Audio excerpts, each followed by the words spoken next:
Hello dear professionals, welcome to the channel. So recently, a few weeks ago, I did a video on 60% criteria, how it impacts freshers' life in getting the job on campus or off campus, how the company treats graduates who have less than 60% criteria, and or what can freshers expect in future if they have less than 60% in their 10th, 12th or graduation.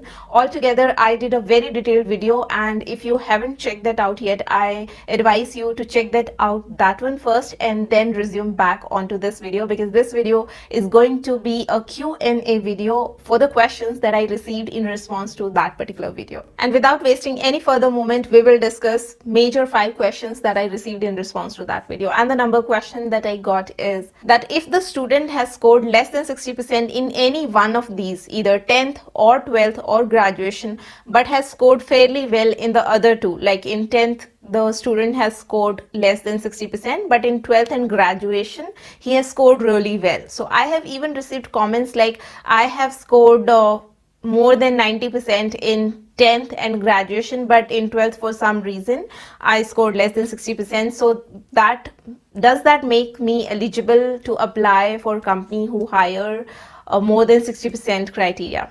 And the simple answer to this is no.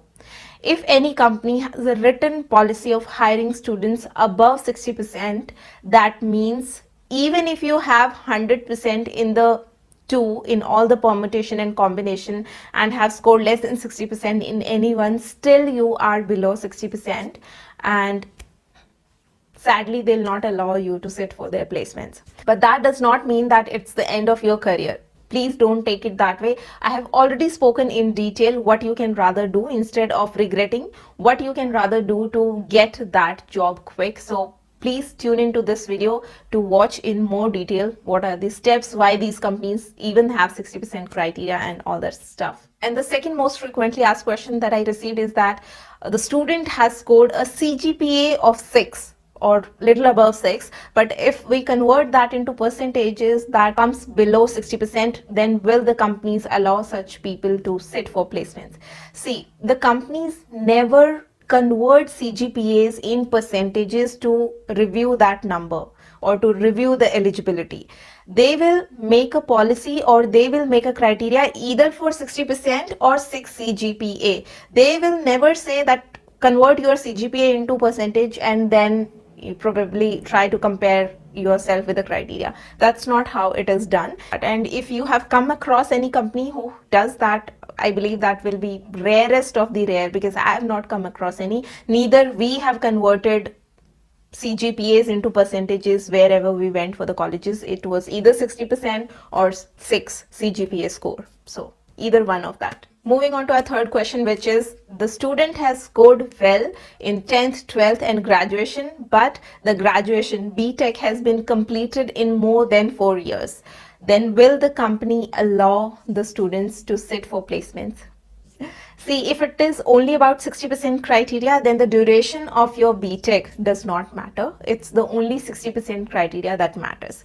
If there is a guideline related to number of years in which you have completed your graduation, then they will specify that and it will be applicable then. And this guideline is by default not included in 60% criteria. So never assume that if you have completed your graduation in more than what is the time frame of that graduation, then you are not allowed to sit. Please don't assume. 60% criteria means 60% criteria. Don't add any fringes to it. And if you're really worried for the off-campus part, I'll suggest you to just put year of completion in your resume of your graduation or whatever your 10th, 12th is there. Just put the year of completion. There's no need to mention like when you started and when you ended. If somebody inquires it in detail, then you can answer it. Otherwise, there's no need. Moving on to our next question, which is what is the best way for students who have scored less than 60% to find job off campus? Now, this is really interesting question, and I have already answered this question in the video, but still so many students have asked this question in the comment section, so I'm answering it once again. The number one thing that will help you to get the job is targeting your skills. Work on your skills rather than going behind companies who have this 60% criteria. There are very handful of companies, very few companies. You have an ocean of companies in front of you when you apply off campus. There are endless options that you have. So don't restrict yourself. Number one thing that will help you is polish on your technical skills or whatever kind of job you want to get into. Work on your skill set first. Second, make sure that you are very active on LinkedIn, follow related hashtags, and make sure, apart from applying for regular jobs like full-time jobs, please apply for internships. It can help you immensely.